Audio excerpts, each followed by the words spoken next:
আউলিয়ারা কারে উকবা ইখতিয়ার, জাহেলারা কারে দুনিয়া ইখতিয়ার। মাইলে মোমেন সোয়ে মোমেন মিশাওয়াত, মাইলে কাফের সোয়ে কাফের মিশাওয়াত। আল্লাহর ভয় রে যুবক, আমিও যদি তোমার মতো প্যান্ট শার্ট টাই লাগাইয়া দাড়ি কামাইয়া রাস্তায় বাহাদুরের মতো ঘুরতাম, কেউ আমারে বাধা দিত না রে বাবা। ও ইসলামপুরের মুসলমান, ইসলাম কই? ইসলামপুরের মানুষের মধ্যে ইসলামের বড় অভাব। কি ঈমান আলী নাম রাখছে, তাজা বেঈমান, নাম হইল ঈমান আলী। শান্তির হাটে শান্তি নাই, মুন্সিগঞ্জে মুন্সি নাই। ইসলামপুরের মধ্যে মাঠে তাকায় দেখি চেহারা ইসলাম নাই। ওগো নবীর উম্মতেরা,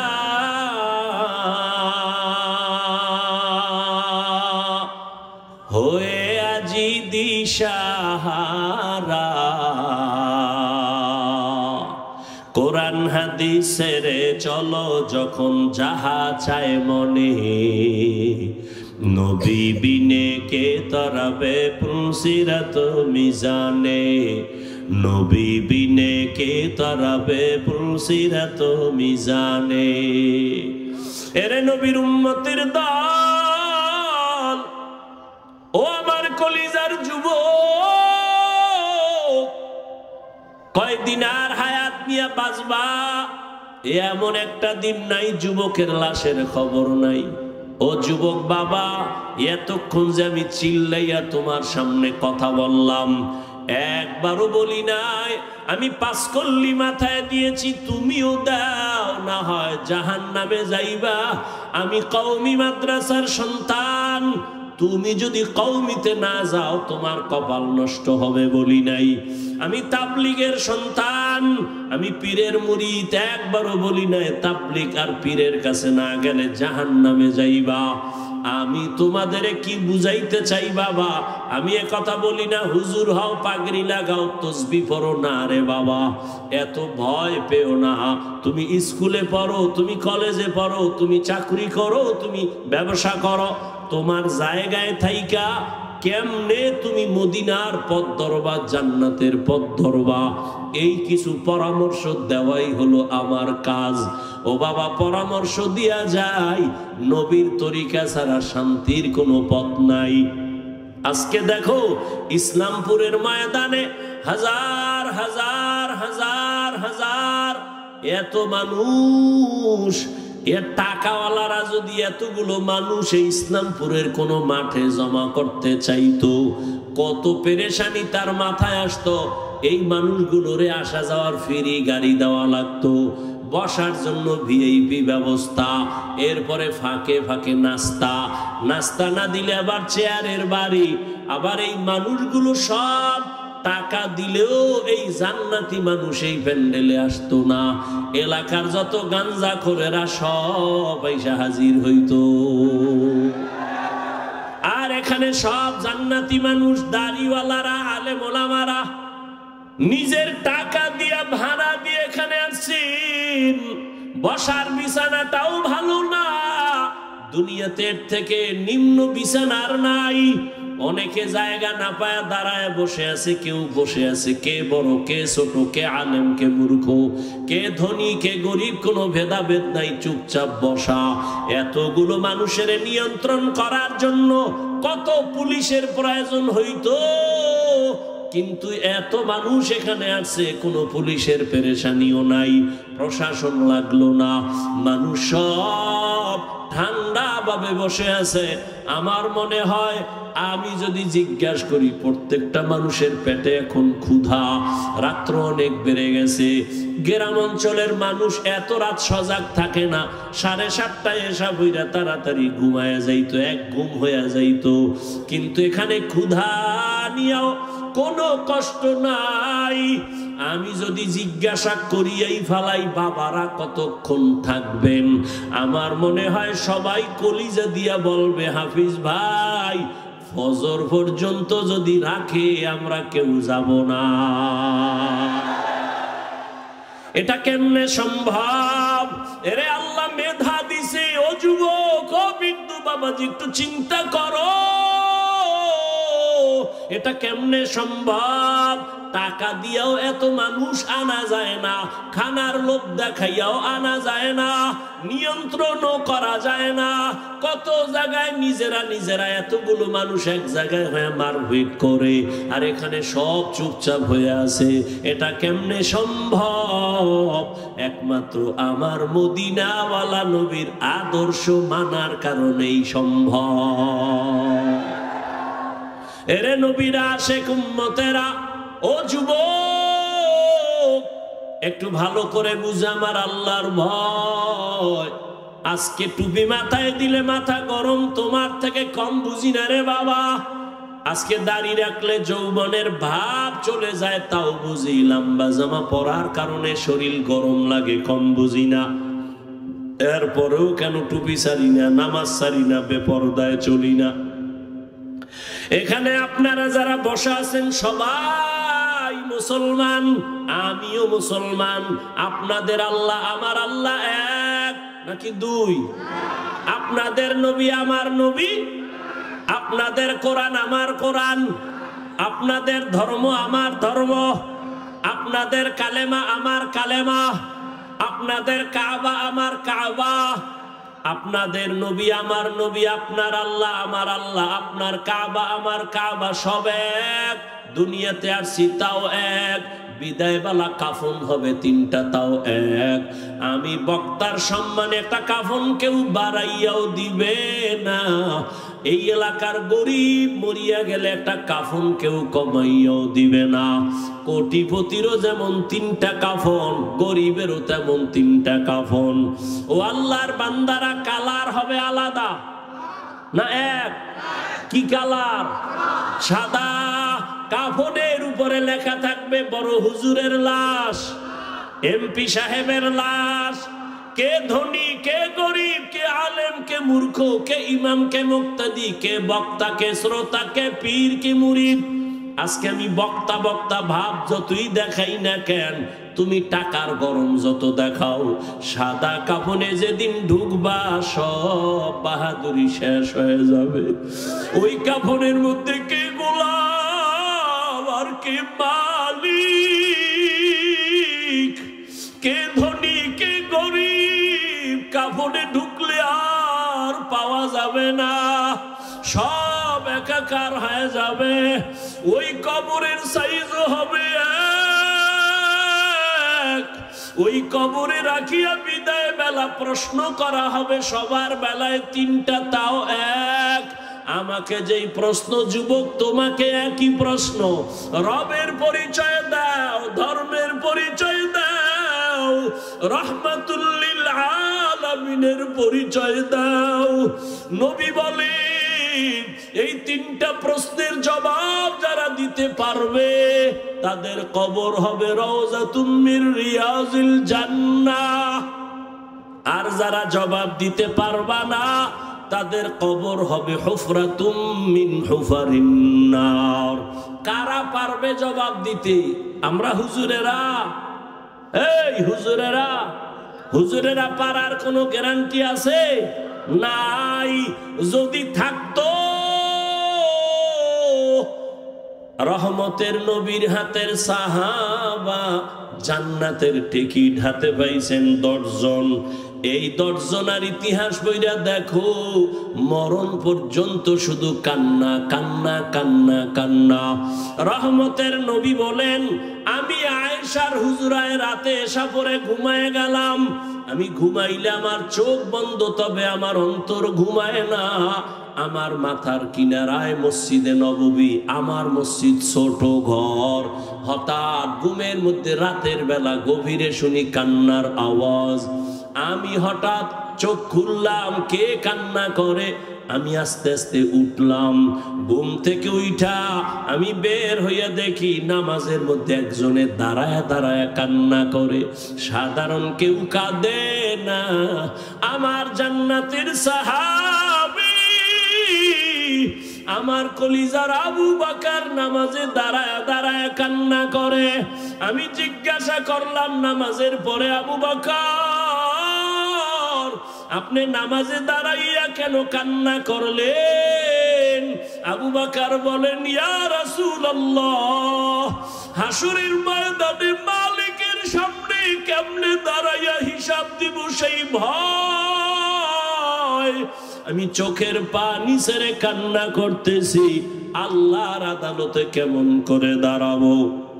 ও যুবক বাবারা, তাদের কত সুন্দর আমল, কত সুন্দর তাকওয়া, কত সুন্দর তেলাওয়াত, তাদের কত সুন্দর ইখলাস, কত সুন্দর নামাজ, কত সুন্দর রোজা।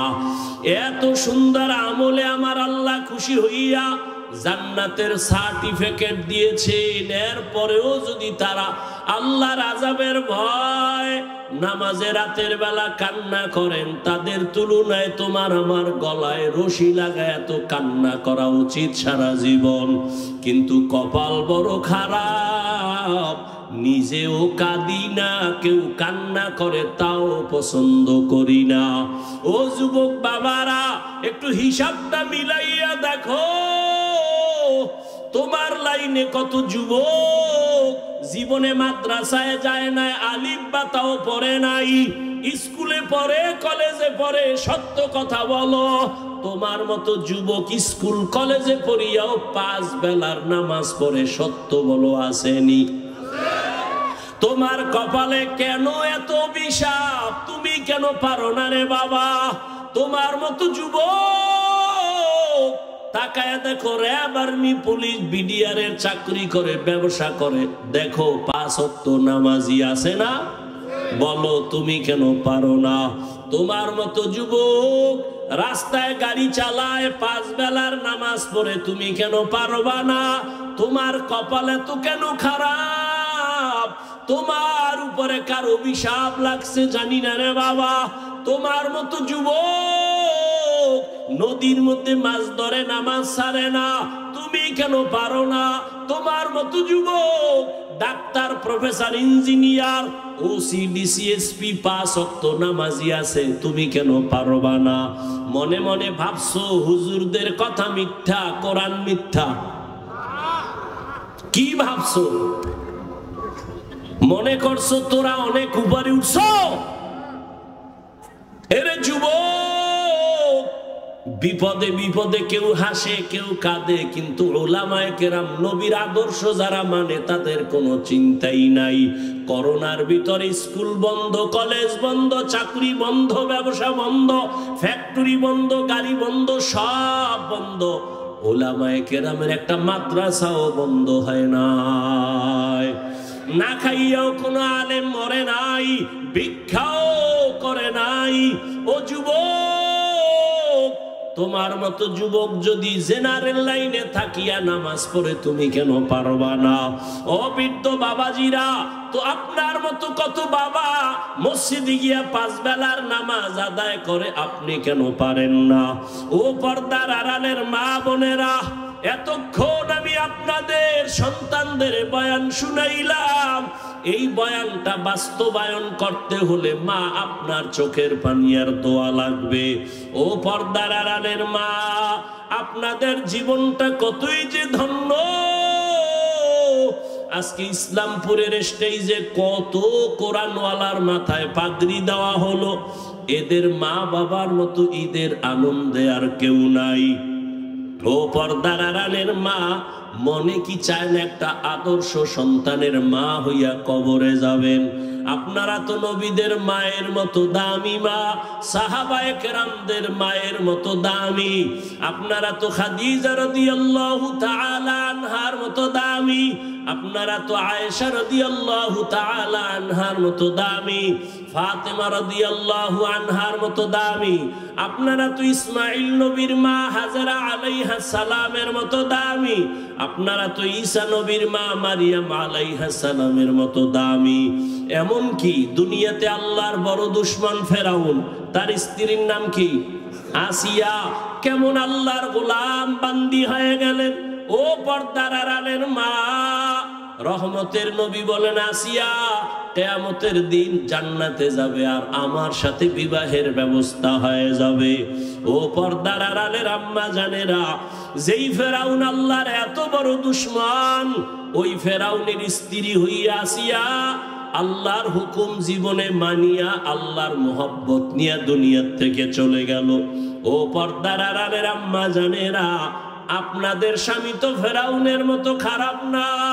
আপনি যদি নামাজ পড়ে দোয়া করতেন, পর্দা করতেন, স্বামীর মাল হেফাজত করতেন, স্বামীটারে বুঝাইতেন আর কোনোদিন হারাম টাকা ঘরে আনবা না, অবৈধ কামাই করবা না, হারাম খাইয়া আমাদের রক্ত সন্তানের রক্ত নাপাক করব না, আপনি যদি বুঝাইতেন, আল্লাহর বান্দা হারাম টাকা ঘরে আনতো না, সন্তানটাকে যদি আদর্শওয়ালা ডাক্তার বানায় যাইতেন, দুনিয়ার মানুষ আপনার সন্তানের ব্যবহারে কলিজা দিয়া দোয়া করত, আপনি মাও দোয়া পায়া যাইতেন রে মা। এজন্য বলে গেলাম মা, এখনো সময় আছে, তওবা করেন। একটা সন্তানকে ডাক্তার বানাবেন, ইঞ্জিনিয়ার বানাবেন, একজন প্রফেসর বানাবেন, তবে আমার দাবি বেয়াদব বানাবেন না। আপনার সন্তানের আচরণে কোনোদিন যেন কেউ কষ্ট না পায়, আল্লাহর বিরুদ্ধে না যায়। আপনার সন্তানের কথা আর কাজের লাইনে থাকিয়া নামাজ পড়ে দাঁড়িয়ে রেখে পর্দা করে তুমি পারবা না কেন? মনে মনে তওবা করো আর বলো, হে আল্লাহ, জীবনে তো কম গুনাহ করি নাই, মনে চাইছে নামাজ পড়বো না, পড়ি নাই, মনে চাইছে পার্কে যাব দৌড়ায় গেলাম, মনে চাইছে কাউকে গালি দিব দিয়েছি, মনে চাইছে আড্ডা দিব দিয়েছি, আজকে থেকে তওবা করলাম আর নামাজ ছাড়বো না, বেপরদায় চলবো না, দাড়ি কাটবো না। ও আল্লাহর বান্দারা, আজকে আমি মুসলমান, তুমিও মুসলমান, তোমার আমার আল্লাহ এক, নবী এক, কোরআন এক, কাবা এক, ধর্ম এক, কালেমা এক, অথচ আমার মাথায় টুপি না দিলে লজ্জা পাই, অথচ তুমি টুপি দিতে লজ্জা পাও, আমি দাড়ি কাটতে গেলে লজ্জা পাই, আর তুমি কেমন মুসলমান যে দাড়ি রাখতে গেলে লজ্জা পাও? আমি বেপরদায় চলতে লজ্জা পাই, তুমি পর্দা করতে গেলে লজ্জা পাও।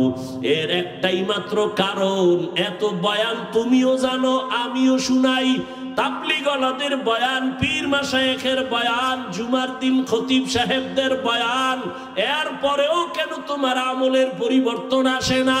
এর একমাত্র কারণ, আল্লাহর আদালতে দাঁড়াইয়া হিসাব দেওয়া লাগবে, চিন্তাই তোমার অন্তরে নাই।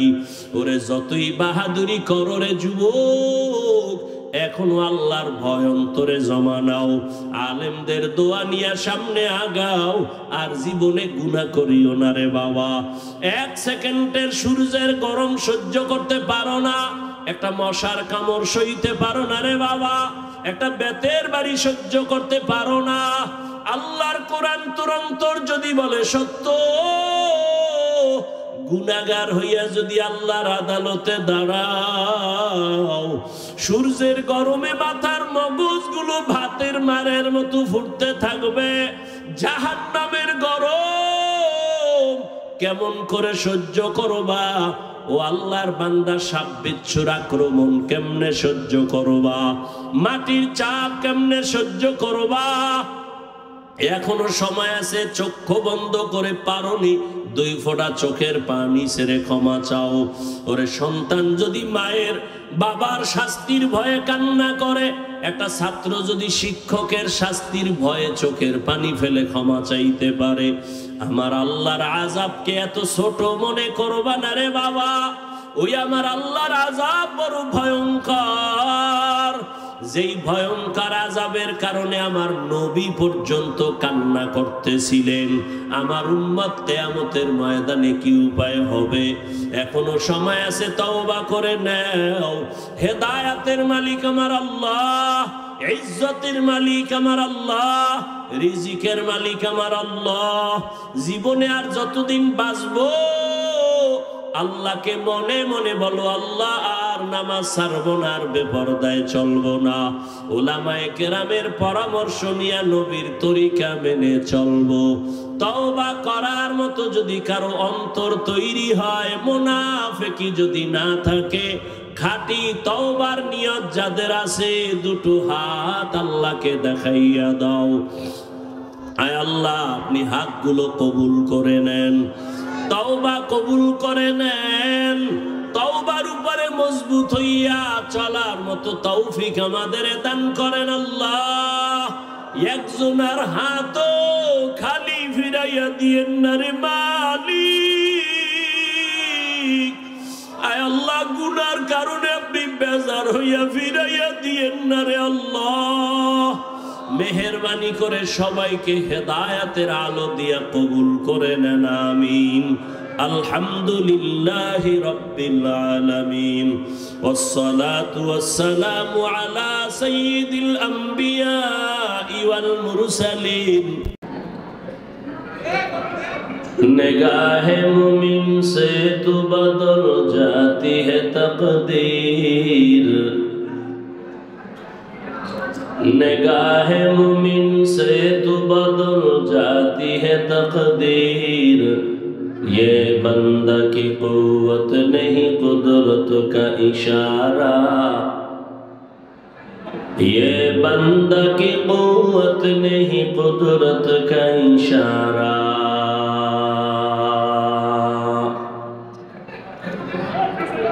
ऐ मर्द खैरत तर्क मासी की जरूरत, ऐ मर्द खैरत तर्क मासी की जरूरत। अब सोहबत सालेह के सवा कोई नहीं चारा, अब सोहबत सालेह के सवा कोई नहीं चारा।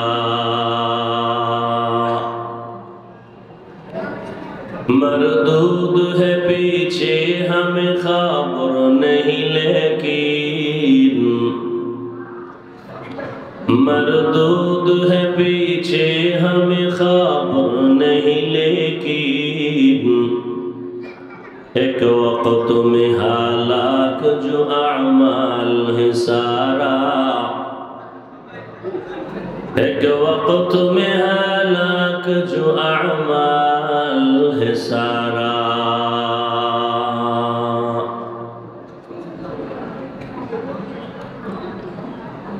জামিয়া হুসাইনিয়া আশরাফুল উলুম কর্তৃক আয়োজিত বার্ষিক ওয়াজ ও দোয়া মাহফিল 1 ডিসেম্বর 2024। মহতি এই মাহফিলে উপস্থিত মোহতারাম সম্মানিত সভাপতি মুসলিহ উম্মাহ পীর কামিল আলহাজ হযরত মাওলানা হাফেজ ফয়জুল্লাহ সন্দীপী দামাত বারাকাতুহুম, মহাপরিচালক দারুল উলুম মাদানীনগর মাদ্রাসা ঢাকা,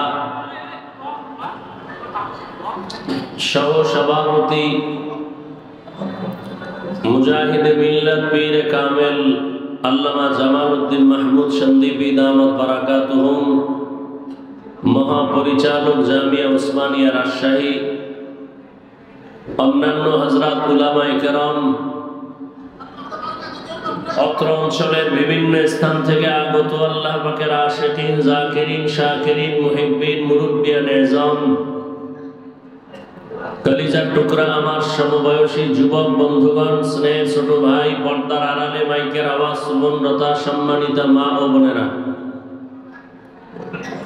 আল্লাহ পাকের দরবারে শুকর যে আল্লাহ পাক আমাদেরকে সুস্থ রেখেছেন এবং পৃথিবীর শ্রেষ্ঠ মজলিস উলামায়ে আহলে হকের মজলিস, গুনাহ মাফের মজলিস, তওবা কবুলের মজলিসে হাজির হওয়ার তৌফিক দান করেছেন। নিয়ামতের শুকর আদায়ার্থে দিল থেকে জবান খুলে মহব্বতে পড়ি আলহামদুলিল্লাহ। দরুদ ও সালাম সাইয়্যিদুল মুরসালিন রাহমাতুল লিল আলামিন শফিউল মুজনিবিন খাতামুন নবিয়্যিন সাইয়্যিদুস সাকালাইন ইমামুল মুরসালিন হযরত মুহাম্মদুর রাসূলুল্লাহ সবাই পড়েন সাল্লাল্লাহু নবীর নামে দুরূদ পড়বেন পুরাটা পড়েন আবার থামলেন কেন পড়েন আবার সওয়াব না গুনাহ একবার পড়বেন তিনটা পুরস্কার নগদ এক নাম্বার পুরস্কার 10টা গুনাহ মাফ দ্বিতীয় পুরস্কার 10টা নেক আমলনামায় যোগ হয়েছে তৃতীয় পুরস্কার আল্লাহর দরবারে আপনার মর্যাদা 10 গুণ বেড়ে গেছে আল্লাহর কাছে কি আমল নিয়ে দাঁড়াবেন অন্তত দরুদের আমলটাও যদি ধরে রাখতে পারেন আল্লাহর কাছে এটাও পেশ করা যাবে দরুদ বড় দামি একটি পাওয়ারই আমল যত মুসিবত থাক না কেন দরুদের আমলটা ধরে রাখবেন এবার এই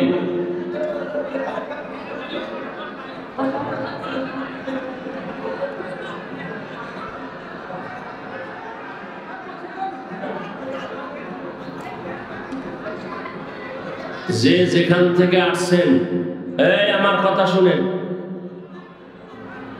কপাল পুড়তে 1 সেকেন্ড লাগে না ভালো হইতে বহু সময় লাগে কষ্ট করে আসছেন চুপচাপ বসেন ইশারায় কাজ করবেন একটা আওয়াজ দিবেন না আপনার একজনের কারণে পুরো মাঠের ক্ষতি করবেন সোজা হাতে বাসায় যাইতে পারবেন না ডিস্টার্ব করবেন না এসি ভাই হানছেন কেন মোহাম্মত ভালো থাকলে 6 ঘন্টা আগে এখানে বসতেন একটা আওয়াজ দিবেন না খবরদার ইশারায় কাজ করেন ওলামায়ে কেরাম সবার দামি না দ্বিতীয়ত আমরা আপনাদের মেহমান আপনারা যে যেখান থেকে আসেন জামালপুরের মানুষ তো অতএব দূরের যারা আসছে জামালপুরের বাইরে ইসলামপুরের বাইরে এরা আপনাদের মেহমান যারা নিজেরা আছেন কারে হুকুম দেন এটা করেন আপনার দায়িত্ব আপনি মেজবান আপনি দায়িত্ব নিয়ে কাজ করবেন আর একজনের হুকুম দেন কেন এটা করেন সেটা করেন আর ইশারায় করবেন আওয়াজ দেন কেন কত হাজার মানুষ দাঁড়ানো আছে আর বসার জায়গা কই যে যে ইচ্ছা করে সুযোগ মতো যার যতটুকু সম্ভব ডিস্টার্ব করেন না কথা বলার সুযোগ দেন শোনার সুযোগ দেন নিজেও ক্ষতিগ্রস্ত হইয়েন না অন্যেরও ক্ষতি করিয়েন না আল্লাহ সবাইকে কবুল করেন তোমার সাউন্ড এরকম করে কেন কি মনিটর বন্ধ কেন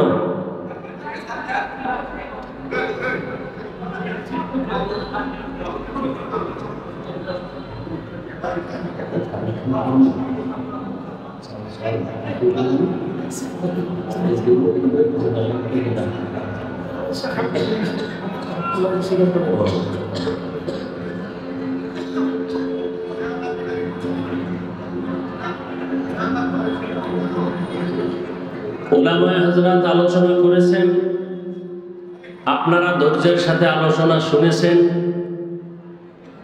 আল্লাহ উলামায়ে কেরামদের কথাগুলো আমাদের সবাইকে সহি তরিকায় আমল করার তৌফিক দান করেন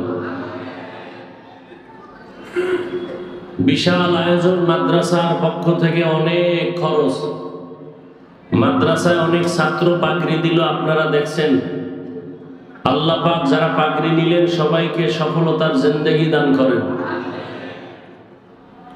এই ছাত্রগুলো মাদ্রাসায় থাকে আলেম তৈরি হবে কোরআন শিখবে শিখছে দ্বীনের খাদেম উলামায়ে কেরাম এই জাতির জন্য নেয়ামত এদের সাথে সম্পর্ক রাখাটাও বড় নেয়ামত যেভাবে হোক উলামায়ে কেরামের সাথে সম্পর্ক রাখলে দুনিয়াতেও লাভ আখিরাতেও লাভ বাংলাদেশে যত ঝামেলা দেখতেছেন সব কিছুর কারণ উলামায়ে কেরামের সাথে বেয়াদবি ঠিক ঠিক কইয়া আপনারা বেয়াদবি করেন না ইমাম সাহেবের সাথে বেয়াদবি কোন শিক্ষকের সাথে বেয়াদবি যে যেই লাইনই করবেন ওই লাইনই আপনার ক্ষতি নেমে আসবে তো উলামায়ে কেরামের সাথে বন্ধুত্ব থাকলে দুনিয়াতেও লাভ আখিরাতেও লাভ চাই আপনি একটু পানি পান করায়ও যদি সহযোগিতা করেন, একবেলা খানা দিয়েও যদি সহযোগিতা করতে পারেন, এটাও জীবনের অনেক বড় ফায়দা। কিয়ামত পর্যন্ত আর নবী আসবেন, সাহাবায়ে কেরাম আসবেন, আউলিয়ায়ে কেরাম, আইম্মায়ে কেরাম আর আসবেন? আসবে না। কিয়ামত পর্যন্ত বড় বড় যারা আউলিয়া ছিলেন, ওলিয়ে কামেল, এরাও আর আসবেন না, চলে গেছেন। কিয়ামত পর্যন্ত এই জাতিকে জান্নাতের পথে ডাকবে, আহ্বান করবে, শান্তির ঠিকানা দিবে একমাত্র উলামায়ে কেরাম। অতএব সেই উলামায়ে কেরামদের পরামর্শ, দোয়া নিয়ে চলবেন। আপনি ব্যবসায় দেখবেন লাভ, চাকরিতেও লাভ, দুনিয়ার সব কাজে লাভ। কারণ উলামায়ে কেরাম মানুষের জন্য দোয়া করে, ক্ষতির চিন্তা করে না। এ কারণেই তো উলামায়ে কেরাম ছাত্র জনতার বৈষম্য বিরোধী আন্দোলনে শিক্ষক ছাত্র জীবনকে বাজি রেখে রাস্তায় নেমেছিলেন। নামার কারণে সফলতার চাঁদ উদিত হয়েছে। তারা ক্ষমতার চেয়ারে বসার জন্য মাঠে নামে নাই, এই জাতিকে জুলুম থেকে বাঁচাবার জন্য মাঠে নামছেন। উপদেশটাকে হইছে কোন আলেম বলে নাই নামো আমাকে উঠাও, তবে একটা সিগন্যাল দিয়ে দিছেন, জুলুম করলে কারো ছাড় দেয়া হবে না। উলামায়ে কেরাম এই জাতির জন্য যেই পরিমাণ শ্রম মেহনত করেন, ভাবেন এই রকম ভাবা মেহনত করার মানুষ দ্বিতীয় আর একজনও নাই। আসতে বললেন কেন?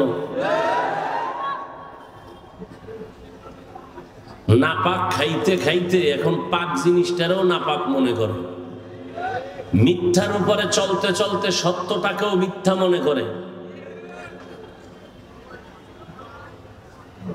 উলামায়ে কেরাম ছাড়া জাতিকে নিয়া সার্বিক কল্যাণের ভাবনা কেউ ভাবে না। সব ধান্দাবাজ আর চান্দাবাজ। একমাত্র উলামায়ে কেরাম কলিজা দিয়া এই জাতিকে নিয়ে ভাবে 24 ঘন্টা। নিজের বউ, মাইয়া, ভোলা, পরিবার কিচ্ছু নিয়ে ভাবে না, উম্মত নিয়ে ভাবে। আর চান্দাবাজার ধান্দাবাজেরা দল নিয়ে ভাবে, নিজের চেয়ার নিয়ে ভাবে। এই জন্য চেয়ার কখন থাকে কখন থাকে না। আর উলামায়ে কেরামের চেয়ারের কোনো মেয়াদি নাই, দুনিয়া তো বাদশাহ, আখিরাত বাদশাহ। এই জন্য উলামায়ে কেরামদের দোয়া নিয়ে সবসময় কাজ করবেন, বরকত হবে ইনশাআল্লাহ। আল্লাহ কবুল করেন। দিল থেকে সহযোগিতা করবেন। তো আমি 1 মিনিটের মধ্যে এতগুলো মানুষের মধ্যে আমি শুধু আল্লাহর উপরে ভরসা করে একটা ওয়াদা করবেন, না পারলে হাত উঠাইবেন না, এবং নিজ দায়িত্বে ওয়াদাটা পূরণ করবেন। একটা টেলিফোন যেন কাউকে দিতে না হয়। তো আমি আপনাদের সামনে দোয়া নিতে আসছি। দোয়ার খুব জরুরি দরকার। সবাই তো আর বরদোয়া করে না, আর যারা বরদোয়া করে এদের বরদোয়া কামেও লাগে না। আর যারা দোয়া করে ভালো মানুষ, এদের দোয়া আমার খুব দরকার। কারণ আমার ইলমও নাই, আমলও নাই, দোয়া নিয়ে একটু চলতেছি। দোয়া বড় একটা পাওয়ারই পুঁজি। আর দুআউ মুখুল ইবাদাহ, আর দুআউ হুয়াল ইবাদাহ। দোয়াটা একটা স্বতন্ত্র ইবাদত, ইবাদতের মগজ। দোয়া বড় দামি। যুবক বাবারা, জীবনে সফল হতে যদি চাও, পরীক্ষায় পাশ করা এক জিনিস, সফল হওয়া আর এক জিনিস। ডাক্তার হওয়া এক জিনিস, সফল ডাক্তার আর এক জিনিস। ইঞ্জিনিয়ার হওয়া একটা, আর সফল ইঞ্জিনিয়ার হওয়া আর একটা।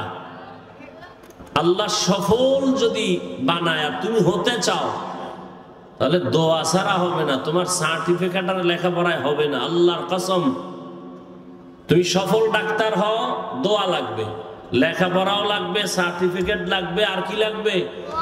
তোমার জীবনের দোয়ার 3টা মূল পয়েন্ট। কয়টা? 1 নাম্বার দোয়ার মূল পয়েন্ট পিতামাতা, মা বাবা, এদের দোয়া। দ্বিতীয় তোমার মূল পয়েন্ট দোয়া পাওয়ার, তোমার জীবনের শিক্ষক ওস্তাদ। তৃতীয় পয়েন্ট হলো মুরব্বী উলামায়ে কেরাম। এদের দোয়া যেমন তোমার সফলতার পুঁজি, এদের অন্তরে কষ্ট দিলে এই বড়দোয়াটাও তোমার ধ্বংসের কারণ। মা বাবার বড়দোয়া তোমার জীবনের আগুন, শিক্ষকের বড়দোয়া ছাত্রের জীবনের আগুন, ওলামায়ে কেরামের বড়দোয়া উম্মতের জন্য একটা আগুন। একটু আগে বললাম না যে ওলামায়ে কেরামের সাথে বেয়াদবির কারণে সব ঝামেলা আমার দেশে। আল্লাহ ওলামায়ে কেরামের ইজ্জতকে বাড়ায়া দেন। ওলামায়ে কেরামের পেছনে যারা ষড়যন্ত্র করে লেখার মাধ্যমে, বলার মাধ্যমে, আল্লাহ ওদের হেদায়েত দান করেন। আমি আপনাদের সামনে আলোচনা রাখার নিয়তে কোরআনে হাকিমের সূরা আহজাবের 2 টুকরো আয়াতে কারিমা তিলাওয়াত করেছি। নবীজির হাদিস থেকে এক টুকরো হাদিস পড়েছি। ইখলাস রুহানিয়তের সমন্বয়ে সহি নিয়তে, সহি তরিকায়, সহি কিছু কথা বলার মতো, শুনবার মতো আমাকে আপনাদের সকলকে আল্লাহ তৌফিক দান করেন।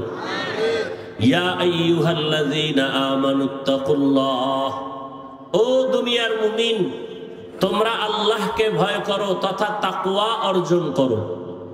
ওয়াকুলু কওলান সাদীদা, জবানের দ্বারা যা বলো সত্য সঠিক শালীন ভাষায় বলো। লাভ ইউসলিহ লাকুম আ'মালাকুম, বিনিময়ে তোমাদের টুটা ফাটা আমল আল্লাহ পাক কবুল করে ফেলবেন। আর ওয়ায়াগফির লাকুম যুনুবাকুম, জীবনের সব গুনাহ আল্লাহ মাফ করে দিবেন।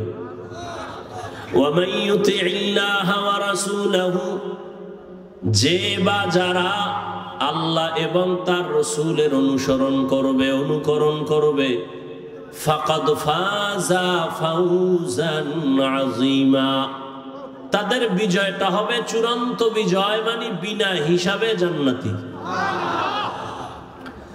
রহমতের নবী বলেন, মাইয়াজমান লিমা বাইনা লাহিয়াইহি ওয়া মা বাইনা রিজলাইহি আজমান লাহুল জান্নাহ।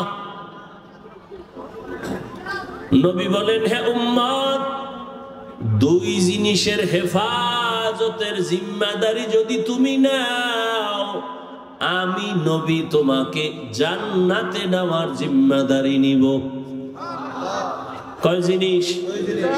প্রথম হলো জবানের কন্ট্রোল করো, হেফাজত করো। দ্বিতীয় লজ্জাস্থানের হেফাজত করো। এই 2টা জিনিসের হেফাজত যদি করতে পারো, আমি নবী তোমাকে জান্নাতে নেওয়ার জিম্মাদারি নিব। আয়াত এবং হাদিসের মূল আলোচনার বিষয়বস্তু জবানকে কন্ট্রোল করা। নবীও বলেন জবান কন্ট্রোল করো, আল্লাহ বলেন জবান কন্ট্রোল করো। কোন পদ্ধতিতে করবা? তোমার মনের মতো পারবা না। মুমিনকে আল্লাহ আয়াতে 2টো আদেশ দিয়েছেন, একটা তাকওয়া অর্জন করো, দ্বিতীয়টা জবানকে হেফাজত করো। যদি করতে পারো, নগদ 2টা পুরস্কার। 1, জীবনের আমল কবুল, 2, জীবনের সব গুনাহ মাফ। এখন আল্লাহর এই আদেশ আল্লাহ শুধু মুমিনকে দিলেন কেন, বেঈমানকে দেন নাই কেন? এর সংক্ষিপ্ত জবাব, জান্নাত শুধু মুমিন পাবে, কোনো বেঈমান 1 সেকেন্ডের জন্য কখনো জান্নাত পাবে না। জান্নাত পাবে না। কারা পাবে? জবান খুলেন, কারা পাবে? মুমিনেরা যে জান্নাত পাবে, তাও বহু ফিডা খাওয়ার পর। যেই তালে বিড়ি টানেন এমনি জান্নাত পাবেন ফিডা ছাড়া। যেখানে এত আশেকে রাসূল, সব টাটকা আশেক, ফজর পড়ে নাই, জোহর পড়ে নাই, আসর পড়ে নাই, মাগরিব পড়ে নাই, এশাও পড়ে নাই। ফজরও পড়ার চিন্তা নাই, বয়ান শুনতে আইছে, যাক এটাও ভালো। আল্লাহ যদি এর বরকতে হেদায়াত দান করেন, প্রত্যেকের সিনায় আল্লাহ হেদায়াতের নূর দান করেন। তো জান্নাত শুধু মুমিন পাবে, কোন বেঈমান আর মুমিনও পাবে অনেক হিসাবের পর। কেন? রহমতের নবী বলেন, আমি মুহাম্মদ শেষ নবী, আমার আগে একদল উম্মত ছিল বনি ইসরাইল, বড় চালাক। এই বনি ইসরাইল নিজেদের মধ্যে দ্বন্দ্ব আর দূরত্ব তৈরি করে দলাদলিতে তারা ৭২ দল হয়েছিল। আমার উম্মত আরো চালাক, আমার উম্মতের দল আরো একটা বেড়ে যাবে। তাহলে কয় দল হবে? কুল্লুহুম ফিন্নার। নবী বলেন সব জাহান্নামে যাবে ইল্লা মিল্লাতান ওয়াহিদা, এক দল জান্নাতে যাবে। টোটাল ৭৩ দলের সব যদি জাহান্নামে যায়, এক দল জান্নাতে যায়, তাহলে বলেন জাহান্নামী কয় দল? এই যে ৭২ দল জাহান্নামী, এরা কেউ হিন্দু, বৌদ্ধ, ইহুদি, খ্রিস্টান কেউ না, সব হবে মুমিন মুসলমানের ভেতর থেকে।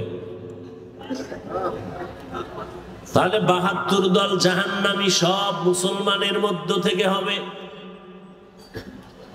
দ্বিতীয় সাহাবায়ে কেরাম প্রশ্ন করলেন, মান হিয়া ইয়া রাসূলুল্লাহ,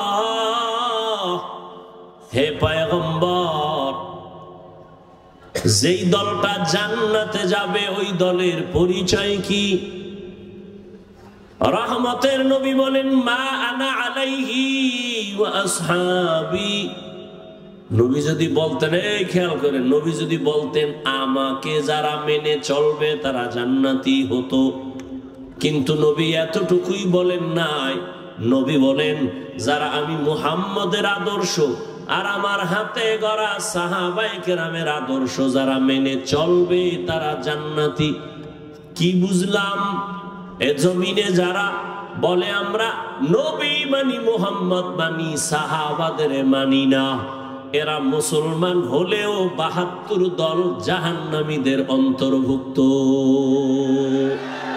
তো কুজাও সুন্নতে আহমদ কুজাবা মুহাম্মদ কাইবুয়াদ নিসবতরা মান আহাব্বা সুন্নতি কওলে রাসূল মজদায়ে কানা মাই হাম কুন কবুল।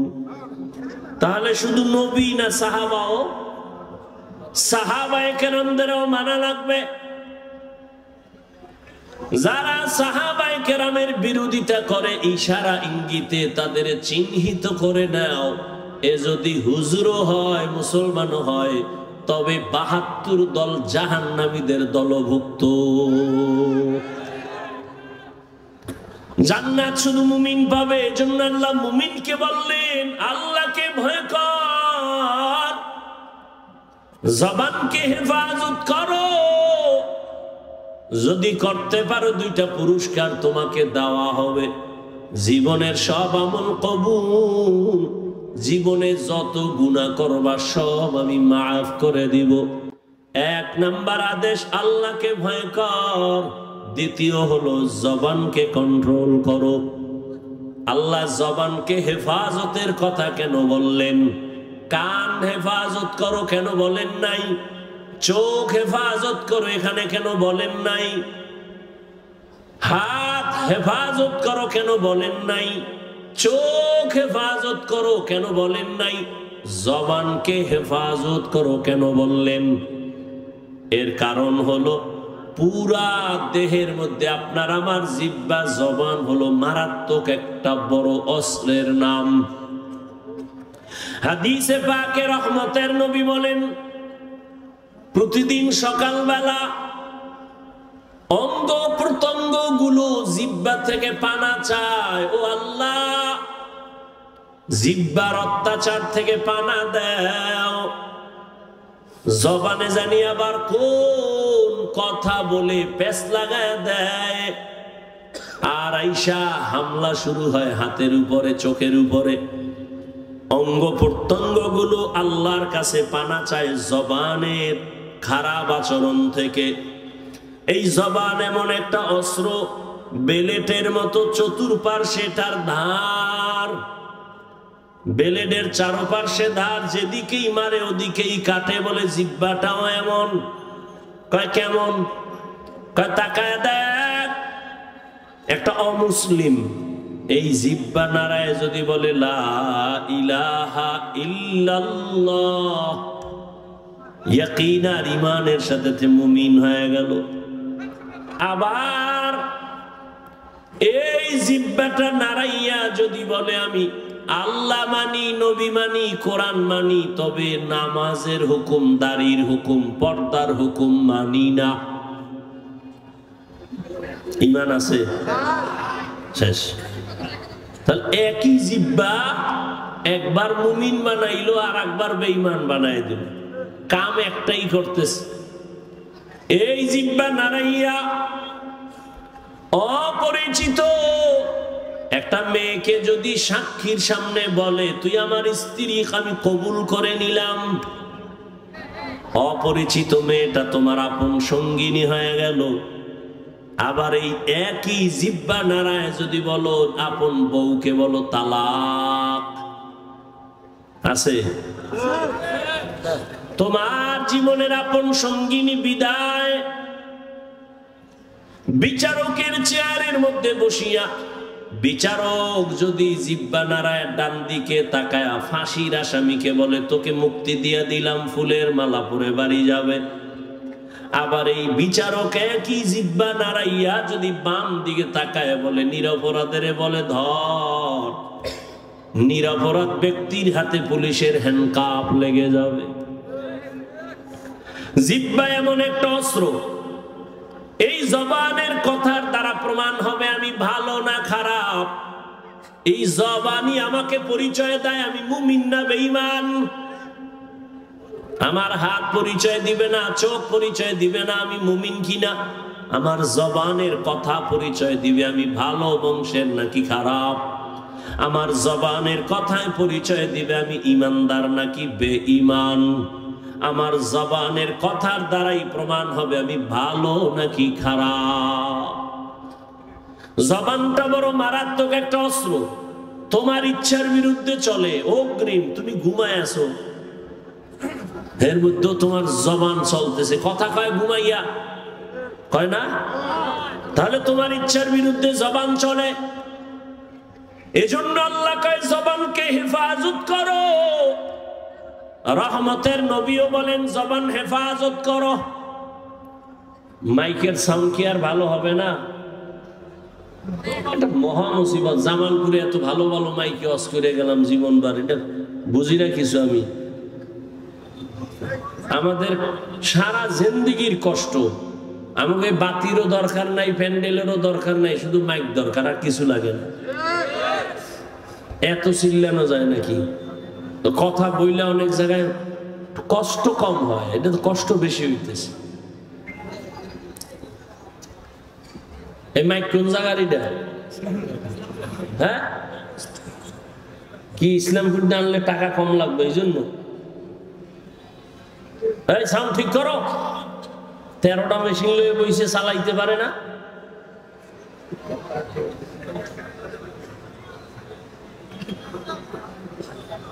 আল্লাহ পাক কবুল করেন।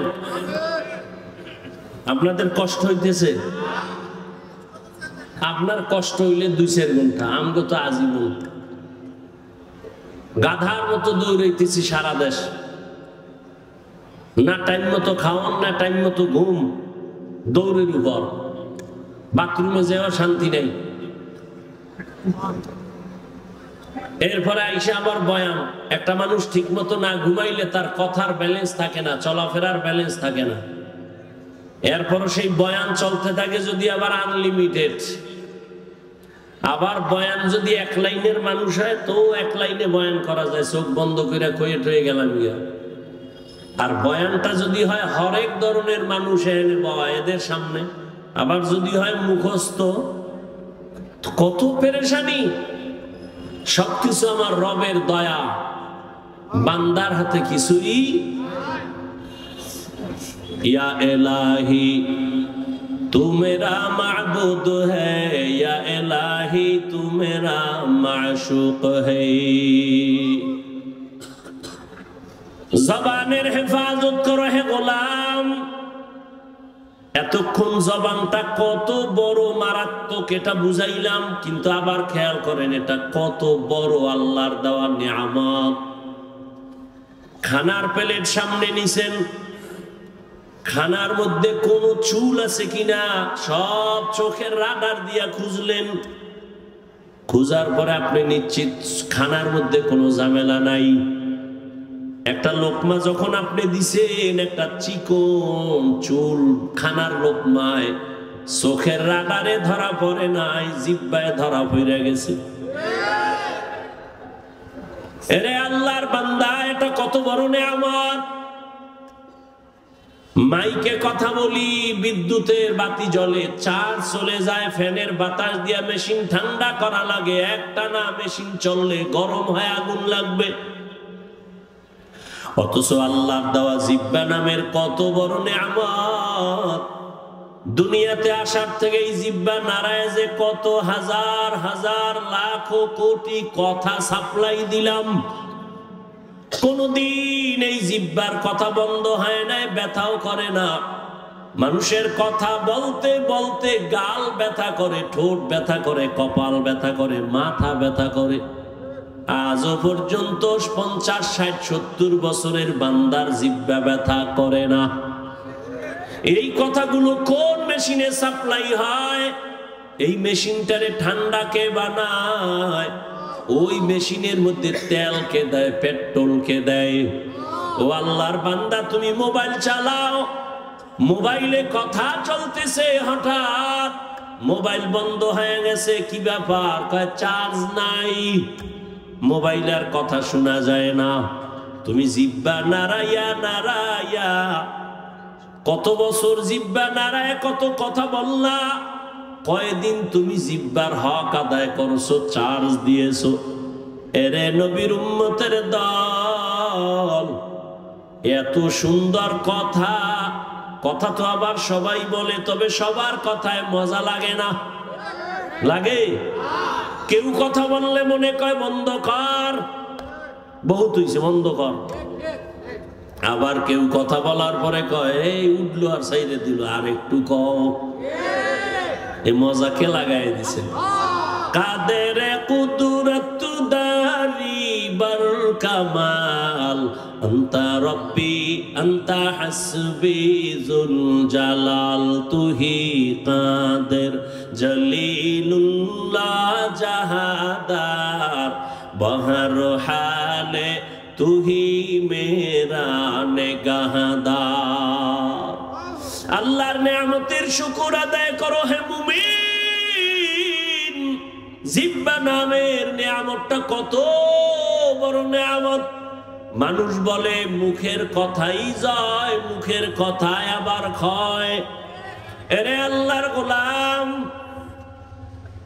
রহমতের নবী যার কোনো তুলনা আছে, এমন একটা জমিনে আল্লাহ পাঠাইছেন যেই জমিনের মানুষ ছিল বড় খারাপ। মক্কার মানুষের মতো খারাপ চরিত্রের মানুষ ওই সময় দুনিয়াতে আর কোথাও ছিল না। ওই মানুষের মাঝে আমার নবী আসছেন, মাত্র 13 বছরের ব্যবধানে ওই খারাপ মানুষগুলো জান্নাতি মানুষ হয়ে গেল। বেতের বাড়ি লাগে নাই, একমাত্র রহমতের নবীর জবানের ব্যবহার। নবীজির জবানের ব্যবহারে দুশমন পর্যন্ত বন্ধু হয়ে যাইত। ইহুদি নবীর সামনে তরবারি নিয়ে দাঁড়ানো আর কেউ নাই, ডাক দিয়া কয় এই আব্দুল্লাহর ছেলে, এখন তোমার পাশে কেউ নাই? বলে তাই? আমি এখন একা, তরবারি আমার হাতে, তোমার কল্লার উপরে যদি মারি কে ভিড়াবে? নবী বলেন আমার আল্লাহ। রহমতের নবী কথা বলা মাত্র ইহুদির তরবারিটা মাটির মধ্যে পড়ে গেছে। তরবারিটা নবী হাত দিয়ে উঠাইছেন। উঠায় খায় ইহুদি, তরবারি কই? কয় মুহাম্মদের হাতে। কয় এখন যদি তোর কল্লার উপরে মারি কে ফিরাবে? কয় কেউ না। কয় ক আল্লাহ ফিরাবে। কয়টা যদি কই তাহলে আর কালেমার বাকি কি? যদি কই আল্লাহ ফিরাবে তো কালেমার বাকি কি?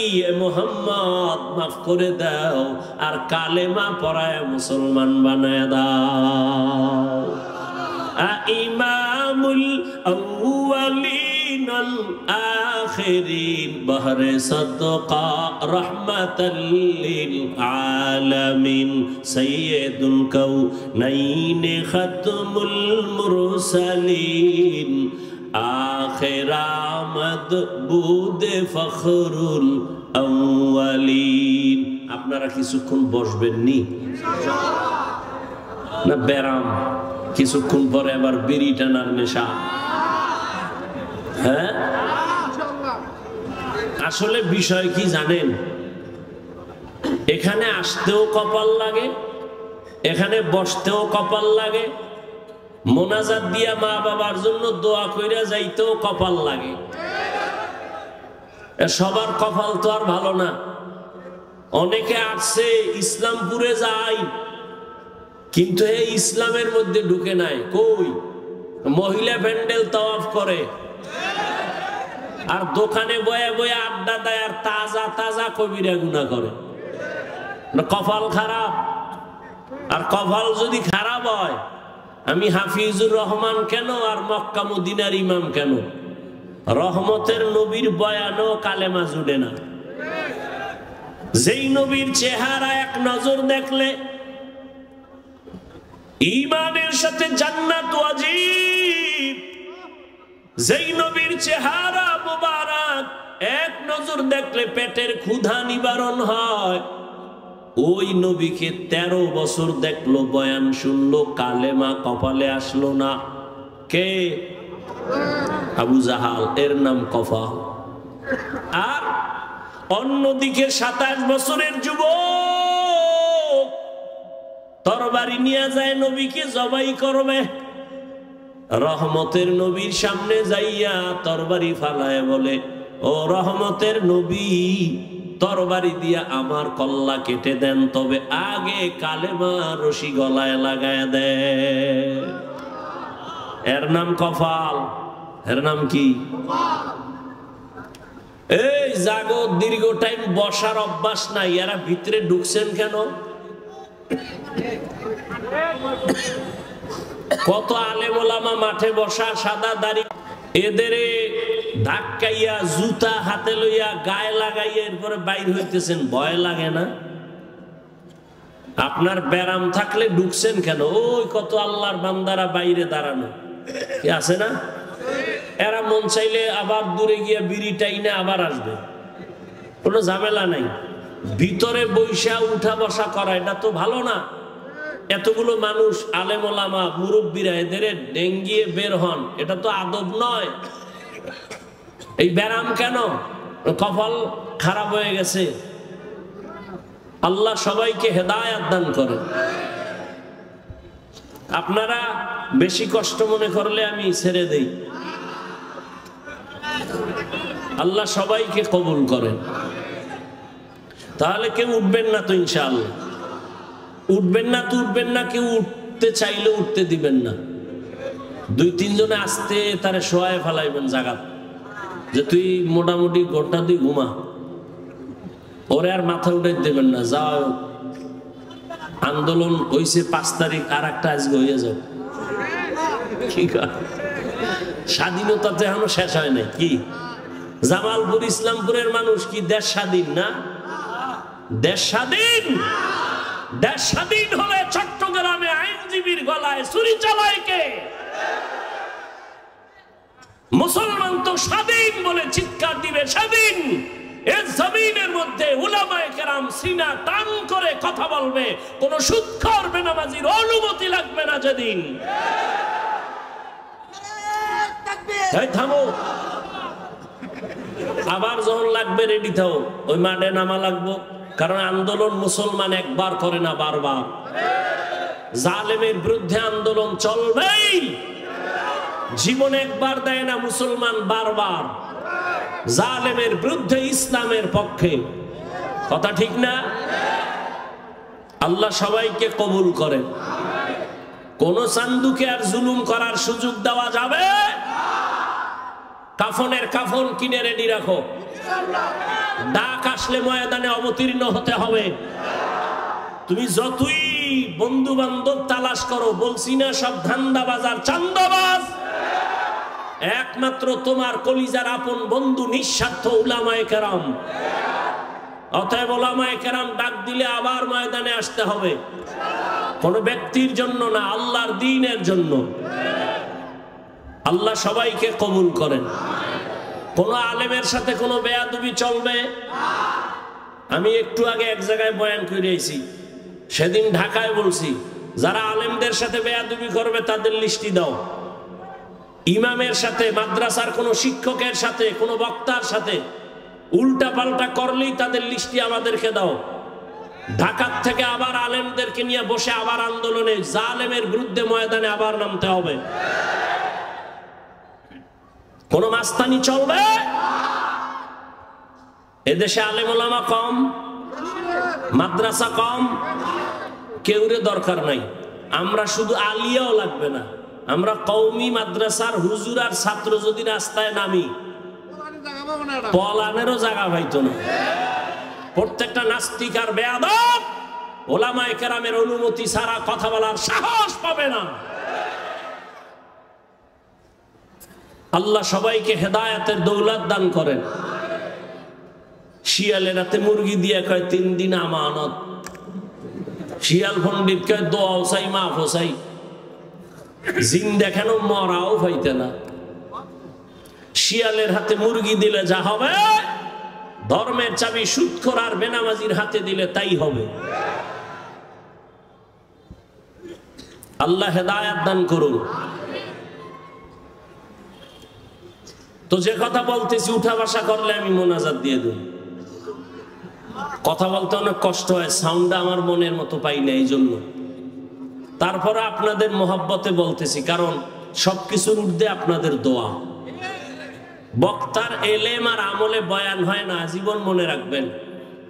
এলেম আর আমলের বাহাদুরি দিয়া বয়ান হয় না, বয়ান হয় শ্রোতাদের অন্তরের মোহাব্বত আর আকর্ষণের উপর। আর রহমত কার? জোরে বলেন। ইয়া আইয়ুহাল্লাযীনা আমানুত্তাকুল্লাহা ওয়া কুলু কাওলান সাদীদা। হে মুমিন, আল্লাহকে ভয় করো, জবানের হেফাজত করো। জবান বড় দামি একটা অস্ত্র, আল্লাহ পাকের অন্যদিকে বড় নেয়ামত।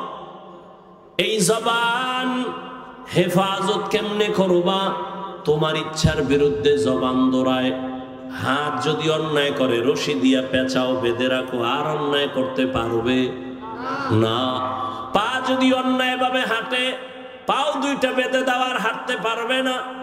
কান যদি অন্যায় আওয়াজ কানে নেয়, পট্টি লাগায় দাও, কান হেফাজত হয়ে যাবে। ভালো করে বুঝো, চোখ যদি অন্যায় কিছু দেখে, চোখের সামনে কালো আয়না লাগায় দাও, দেখবে না। বুঝেন, ভালো করে বুঝেন। হাত অন্যায় করলে বাধা যাবে, হেফাজত করা যায়, কন্ট্রোল করা যায়। কান অন্যায় করলে কন্ট্রোল করা যায়। চোখ অন্যায় করলে পট্টি লাগাও, আয়না লাগাও। কিন্তু জবানটা যদি অন্যায় করে বারবার, এটারে আটকাইবেন কেমনে? রশি দিয়া বাঁধা যাবে, কষ্টে লাগানো যাবে। জিহ্বা কেমন একটা বড় আল্লাহর অস্ত্র, এখানে কষ্টে পেয়ে ধরে না। ধরে? সুপারগুলো ধরবে? ধরবে না। তো জবানটারে কেমনে কন্ট্রোল করবেন? মুখের উপরে কষ্টে লাগাবেন? কয় না। এবার আল্লাহ দয়া করে একটা পরামর্শ দিতেছেন, ও বান্দা, আমি জানি, তোর থেকে বেশি জানি। হাতেরে আটকাইতে পারবি, কান আটকাইতে পারবি, চোখ আটকাইতে পারবি, পা পারবি, কিন্তু জবানটারে তুই দুনিয়ার কোনো রশি দ্বারা বাঁধতে পারবি না। এটার জন্য আমি আল্লাহ কুদরতের একটা মেডিসিন দিছি, ওই মেডিসিন লাগায় দে, জিহ্বা কন্ট্রোল হয়ে যাবে। ওই মেডিসিন আমার আল্লাহর দেওয়া, মেডিসিনের নাম হলো তাকওয়া। हर के दारत खौफ हकदार दिल मदम जन्नतुल मअवा देहद ओ रामकम जुज़बा हक़ची ज़े मखाज़ इंसुजा फज़ले उहा मस्ते दर जुमला जहां। ताकवा मानी अल्लाहर भय, ওই আল্লাহর ভয় নামের মেডিসিন দিয়া জবানটাকে আটকাইয়া দাও। আল্লাহর আদালতে দাঁড়াইয়া হিসাব দেওয়ার ভয়, এই ভয়ের নাম তাকওয়া। এই ভয়টা অন্তরে ঢুকাইও। কয় কোথায় পাবো এই ভয়ের মেডিসিন? আল্লাহ বলেন, যারা এই জমিনে আমার প্রিয় গোলাম, আমার প্রিয় বান্দা আহলুল্লাহ, এদের নেক নজর লাগাও, অন্তরে তাকওয়া চলে আসবে, আল্লাহর ভয়। আমি এখানে যদি আপনাদের প্রশ্ন করি, আপনারা কারা কারা আল্লাহকে ভয় করেন? সবাই দোনো হাত উঠাইবে। চালাক যারা, তারা পাও দুইটা উঠায় বলবে, আমরা হুজুরগো থেকে বেশি আল্লাহরে ভয় করি। যদিও নামাজ পড়ি না, তবে আমগো ঈমান তাজা আছে না? চালাক বলবে, আমরা নামাজ না পড়লে আমগো দিল পরিষ্কার। সবাই বলবে আমি আল্লাহকে ভয় করি। আমিও বলি আমি আল্লাহকে ভয় করি। তুমি নামাজ বাদ দিয়ে বলো আল্লাহকে ভয় করি, আর আমার না, আমি নামাজ ঠিক রেখা বলি আল্লাহকে ভয় করি। আসলে আল্লাহর ভয় কি জিনিস, সেটার হাকিকত এখনো জানি না রে বাবা। আল্লাহর ভয়ের হাকিকত উদাহরণত এমন বলি, একটা সন্তান মা বাবাকে ভয় করে বলে তার প্রমাণ, সন্তান মা বাবার সামনে কখনো অন্যায় করে না। কেন? শাস্তির ভয়। ঠিক একটা শিক্ষকের ছাত্র ভয় করে, তার প্রমাণ, ছাত্র শিক্ষকের সামনে অন্যায় করে না, শাস্তির ভয়। ঠিক এই জমিনে যেই বান্দা, যে বান্দি আল্লাহকে ভয় করবে, ওই বান্দা গলায় ছুরি লাগাবে, দাড়ির মধ্যে ছুরি লাগাবে না। हर के दारत खौफ हक़दार दिल मदम जन्नतुल मअवा देहद ओ रामकाम। আল্লাহর ভয় অন্তরে জমা করো হে মুমিন। কেমন আল্লাহর ভয়? রহমতের নবী বিদায়, আবু বকর সিদ্দিক রাদিয়াল্লাহু তাআলা আনহু খেলাফতের দায়িত্বে রাষ্ট্র পরিচালনা করতেছেন। একদিনের ঘটনা, তার স্ত্রী একদিন বলেন, ও খলিফাতুল মুসলিমিন, আমার একটু মিষ্টি খাইতে মনে চায়। আবু বকরকে বলতেছেন, কোন সময়? যখন আবু বকরের আঙ্গুলের ইশারায় পুরা রাষ্ট্র চলে। টাকার অভাব আসেনি? বিবি বললেন, একটু মিষ্টি খাইতে মনে চায়। আল্লাহর ভয় কাকে বলে? এবার স্ত্রীর কথা আবু বকর বলে, ও বিবি, মিষ্টি খাওয়ানোর মতো টাকা আমার কাছে নাই। এর নাম আল্লাহর ভয়। রাষ্ট্র পরিচালনা করতেছেন, টেলিফোন করলেই তো টাকার পাহাড়, কিন্তু আবু বকরের মতো গোলাম আল্লাহর ভয় নিয়ে বলে, ও বিবি, তোমাকে মিষ্টি খাওয়ানোর মতো টাকা নাই। ও পর্দার আড়ালের মা বোনেরা, ভালো করে শুনেন। স্ত্রী কিছুদিন চুপ হয়ে গেল, কিছুদিন পরে আলাদা কিছু টাকা দিয়া বলে, ও খলিফাতুল মুসলিমিন, আপনার কাছে টাকা নাই মানলাম, আমি আলাদা কিছু টাকা দিলাম, এই টাকা দিয়া মিষ্টি এনে দেন। আবু বকর সিদ্দিক রাদিয়াল্লাহু তাআলা আনহু তিনি বললেন, এই বিবি টাকা পাইলা কই? আপনারা জিগাইবেন নি বউরে? জীবনেও না। আমনে কইবেন সাব্বাস, এরম চুরি কইরা পারলে আরো দিও। এটাও বলে ঠিক আন্দাজি। আবু বকর বললেন, বিবি টাকা কই পেয়েছো? এবার বিবি কি কয় শুনেন। বিবি কয়, আপনি যে মাসে মাসে বেতন পান সরকারি কোষাগার থেকে, ওই বেতনের কিছু টাকা আমি বাঁচাইয়া জমা করছি। এবার দেখেন আবু বকর কি কয়, তাহলে তো বুঝলাম আমার বেতনের টাকার থেকে এই টাকাগুলো বাড়তি, এই টাকা না হইলেও তো সংসার চলে। তাহলে আগামী মাস থেকে বেতনের এই টাকা কমাইয়া নিব, এই টাকা কমায় নিব, আমার বেতনে এত টাকা লাগে না। এর নাম আল্লাহর ভয়। আর আমগো দেশের আল্লাহর ভয় দেখছেননি? সুইস ব্যাংকে আল্লাহর ভয়, 10 তলা বিল্ডিং, কোটি কোটি কোটি কোটি, কত হাজার কোটি খবর নাই। ও আল্লাহর বান্দা, আল্লাহর ভয় যতদিন না আসবে ততদিন পর্যন্ত বান্দার জীবনটা কন্ট্রোল করা সম্ভব হবে না। আর এটাও চির সত্য, আল্লাহর ভয় ততদিন পর্যন্ত আপনার অর্জন হবে না যতদিন পর্যন্ত আল্লাহর ওলিদের বন্ধু হবেন না।